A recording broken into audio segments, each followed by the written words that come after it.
You already know exactly who you want to be. You can see that version of yourself with painful clarity. Calmer, freer, the one who moved through life like the door was always going to open. And every morning you wake up as someone else. Today, that gap closes because the feeling you keep dismissing as fantasy is the single most precise instruction you can give the deepest part of your mind. Here's where most people get stuck. They treat the feeling of being that person as a lie they tell themselves. A bit of theatre. Something to perform until the universe takes pity. So they fake a smile in the mirror, repeat a few affirmations and wait. Nothing moves. And they conclude the whole thing was nonsense. But they were using the wrong instrument. Affirmation lives in the mouth. Assumption lives in the body. The words "I am confident" do almost nothing when every cell still rehearses the posture of someone bracing for rejection. Your subconscious doesn't speak English. It speaks state. It speaks tone, tension, the quiet weather of how you feel before you've said a word. So, the question becomes, what is the subconscious actually listening to? Think of it as a vast, faithful machine running underneath your awareness. It has one job: to reproduce your dominant assumption about who you are. It scans every moment for the answer to a single question. What does this person take to be true about themselves? Then it builds a life that matches. Your reactions, the opportunities you notice, and the ones you walk past, the people who feel safe to you, and the ones who don't. All of it organized around your settled sense of self. And the way you tell it who you are is through feeling. Neville Goddard called it assuming the feeling of the wish fulfilled, not picturing the thing. Feeling from inside the version of you who already has it. There's a difference you can sense in your chest right now. Picture winning, and you stay an observer, watching from the outside, wanting. Feel like the one who's already won, and the wanting dissolves. The hunger goes quiet. That quiet is the signal. So why does this feel like self-delusion? Because we've been taught that feelings should follow facts. You'll feel worthy once you've earned it. You'll feel calm once the bank account agrees. You'll feel like the leader after they hand you the title. Feeling first looks like cheating reality, like skipping the line. But reality runs the other way around. And the evidence is in your own history. Consider the person who's been broke their whole life and then suddenly comes into money. The statistics here are grim.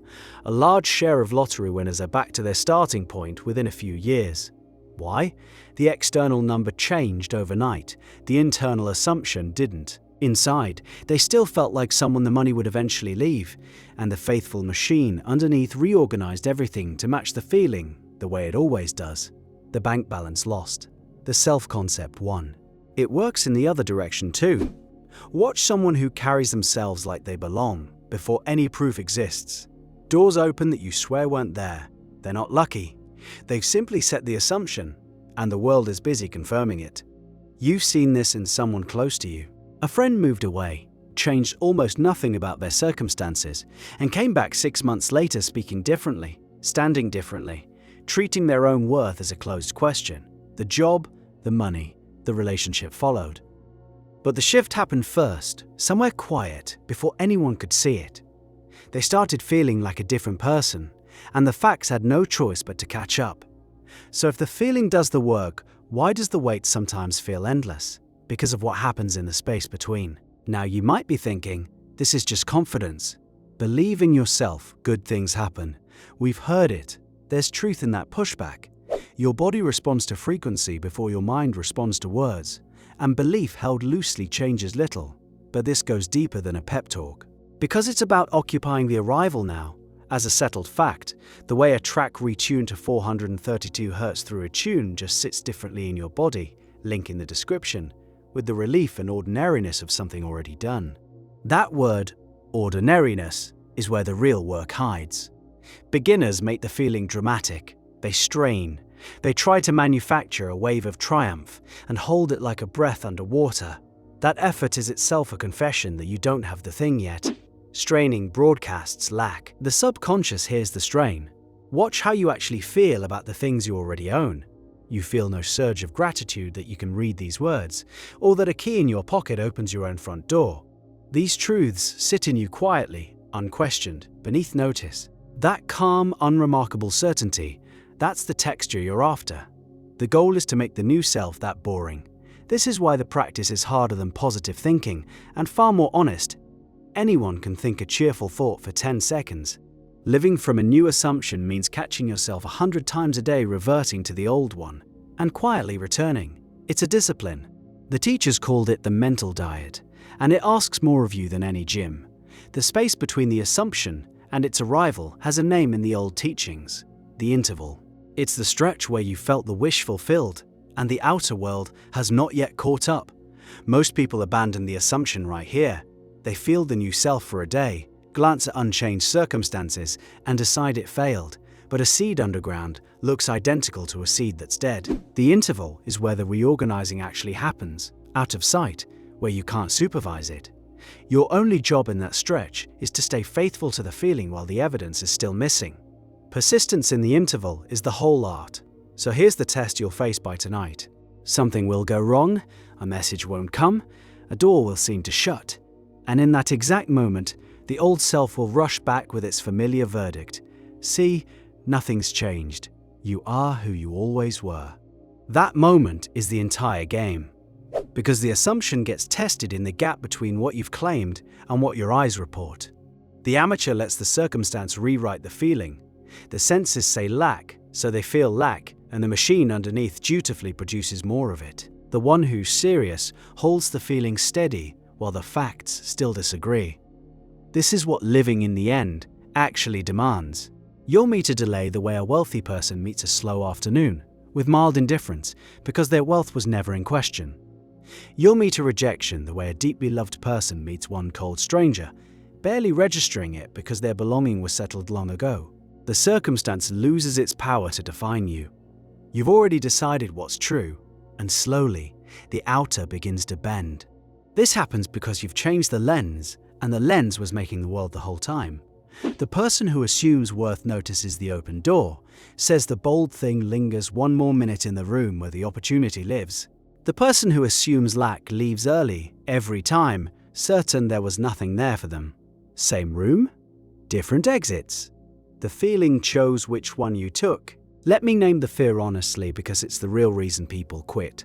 The fear is that you'll feel the feeling, do the inner work, and reality will simply refuse, that you'll have fooled yourself, that the gap will mock you. But notice what that fear is. It's an assumption too. It's you, already living in the end where it fails. You're using the exact mechanism right now, just pointed at the outcome you dread. The faithful machine takes your fear as the instruction and gets to work. You've been assuming the worst with total commitment, watching it come true, and calling that realism. So the choice was never whether to assume. You don't get that choice. The only choice is which assumption you feed. Sit with that for what it really means.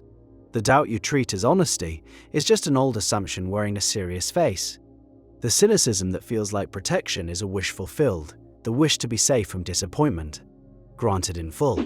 Every state you live in is teaching the machine what to build next. There's no neutral. There's no pause button where you stop instructing it. The only question is whether you'll pick the instruction on purpose or keep handing the pen to your fears and calling the result fate. This reframes everything you thought you knew about effort. You spent years trying to change your life from the outside.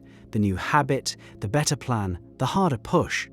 Those things matter, but they were always downstream. They were the machine's output, and you kept trying to edit the output by hand, while the source stayed untouched. Set the source, and the habits start to feel natural. The plan makes sense. The push stops feeling like a push. Here is what I'd ask you to do, starting the moment this ends. Choose the version of you that you've been waiting to become. Then stop waiting. Spend tonight, just before sleep, when the conscious mind goes soft and the deeper one stays open, feeling with quiet certainty that you are already him, already her. Having it, let the wanting go silent. You'll catch yourself slipping back by morning. Good. Return. The returning is the practice. Each return is you casting another vote for the self you're choosing, over the self you inherited. The world you wake up in tomorrow was built from the feeling you fell asleep in tonight. It always was. You just didn't know you were holding the pen.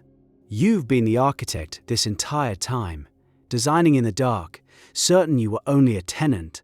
The blueprint was never out there waiting to be earned. It was the feeling you kept dismissing as too good to be true. The one quietly asking, all this time, for permission to become the truth. Tonight, give it permission, then close your eyes and move in.